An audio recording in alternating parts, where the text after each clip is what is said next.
My YouTube channel. ಇವತ್ತಿಂದನೇ ನಾನು ನನ್ನ ವ್ಲಾಗ್ನ ಸ್ಟಾರ್ಟ್ ಮಾಡ್ತಿದ್ದೀನಿ. ಅದು ನನ್ನ ಫೇವ್ರೇಟ್ ಪ್ಲೇಸ್ ಚಾಮುಂಡಿ ಬೆಟ್ಟದಿಂದ ಸ್ಟಾರ್ಟ್ ಮಾಡ್ತಿದ್ದೀನಿ.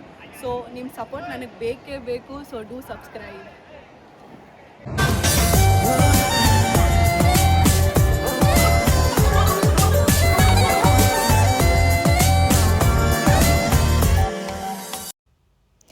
ನನ್ನ ಈ ಬ್ಯೂಟಿಫುಲ್ ಜರ್ನಿಗೆ ತಾಯಿಯ ಆಶೀರ್ವಾದ ಇರಲಿ ಅಂತ ನನ್ನ ಫಸ್ಟ್ ವ್ಲಾಗ್ನ ನಾನು ಚಾಮುಂಡಿ ಬೆಟ್ಟದಿಂದನೇ ಸ್ಟಾರ್ಟ್ ಮಾಡಿದೆ.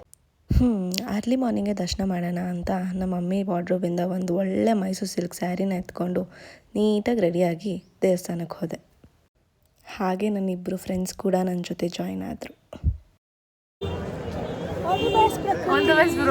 Thank you.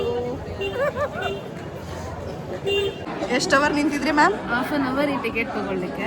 ಈಗ ದರ್ಶನ ಮಾಡ್ಲಿಕ್ಕೆ 2 hours ಎಲ್ಲ 3 hours ಬೇಕು. ಇವ್ರು ಬಿಡಿಸ್ತಾರಂತಾರ, ಇವರು ಇನ್ಫ್ಲೂಯೆನ್ಸ್ ಇರೋರು, ಇವರು ದೊಡ್ಡ ಇನ್ಫ್ಲೂಯೆನ್ಸರ್. ಬನ್ನಿ, ಕಳೀತಿಲ್ಲ, ಉಳಿಸ್ತಿದೀವಿ. ನಾವು ಹೋಗಿದ್ದು ಹುಣ್ಣಿಮೆ ಆಗಿರೋದ್ರಿಂದ ತುಂಬ ಅಂದರೆ ತುಂಬ ಜನ ಇದ್ದರು. ಬಟ್ 20 ಮಿನಿಟ್ಸಲ್ಲಿ ಹಾಗೋ ಹೀಗೋ 50 ರೂಪೀಸ್ ನಾವು ಟಿಕೆಟ್ ತೊಗೊಂಡು ದರ್ಶನ ಮಾಡಿದ್ವಿ.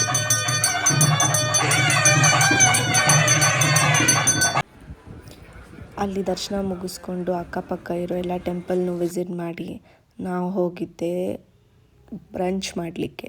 ತಿಂಡಿನೂ ತಿಂದಿರಲಿಲ್ಲ, ಊಟನೂ ಮಾಡಿರಲಿಲ್ಲ. ಸೊ ಒಟ್ಟಿಗೆ ಬ್ರಂಚ್ ಮಾಡ್ತಿದ್ವಿ.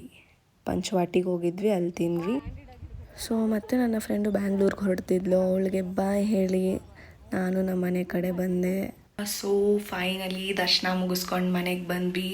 ಇವತ್ತು ಹುಣ್ಣಿಮೆ ಇರೋದ್ರಿಂದ ತುಂಬ ಅಂದರೆ ತುಂಬಾ ರಶ್ ಇತ್ತು. ಬಟ್ ಹಾಗೋ ಹೇಗೋ ಮ್ಯಾನೇಜ್ ಮಾಡಿಕೊಂಡು ದರ್ಶನ ಮುಗಿಸ್ಕೊಂಡು ಮನೆಗೆ ಬಂದ್ವಿ. ಮನಸ್ಸಿಗೆ ತುಂಬ ಖುಷಿ ಆಯಿತು. ಆ್ಯಂಡ್ ನನ್ನ ಫಸ್ಟ್ ವ್ಲಾಗ್ನ ನಾನು ಅಲ್ಲಿ ಚಾಮುಂಡಿ ಬೆಟ್ಟದಿಂದನೇ ಸ್ಟಾರ್ಟ್ ಮಾಡಬೇಕು ಅನ್ನೋದು ನನ್ನ ಇಂಟೆನ್ಷನ್ ಇತ್ತು. And it is completed today.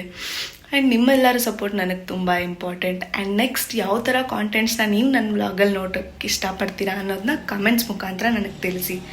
So don't miss to subscribe. Bye, see you in the next vlog.